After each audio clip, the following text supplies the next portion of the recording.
अस्सलाम वालेकुम। आज की हमारी कहानी है मैना और तोते की। एक तोता पिंजरे में बंद था। वह बहुत उदास रहा करता था।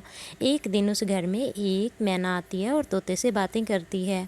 तोता उसे अपनी उदासी की वजह बताता है कि एक दिन जंगल में मैं दाने चुग रहा था कि दो शिकारी आए और मुझे पकड़कर ले गए एक दुकान पर।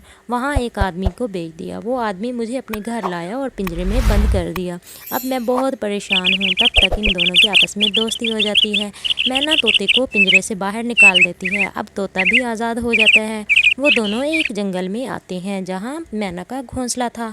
तोता मैना के घोंसले वाले दरख्त पर लगे फल खाते हैं और कहता है कि ये बहुत मीठे हैं। इसके बाद मैना तोते का घोंसला बनाने में भी मदद करती है।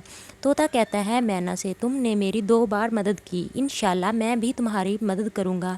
अगले दिन उसी जंगल में आग लग जाती है। सभी जानवर और परिंदे वहाँ से निकल जाते हैं, मगर परिंदे जो धुएं की वजह से बाहर नहीं निकल सकते वो फंस जाते हैं। और इसी दौरान तोते और मैना ने इन सब की मदद करने का सोचा। अब वो सब परिंदों को लकड़ी के ज़रिए पकड़ पकड़ कर बाहर पानी के पास ले आते हैं।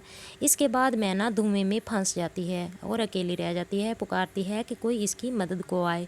तोता आता है और इसकी लकड़ी के ज़रिए मदद करता है और इसको बाहर निकालता है। अब मैना और बाकी सब परिंदे बहुत खुश होते हैं।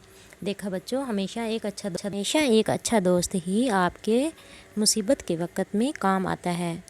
चैनल को लाइक, सब्सक्राइब और शेयर करना नहीं भूलना। शुक्रिया। अल्लाह हाफिज़।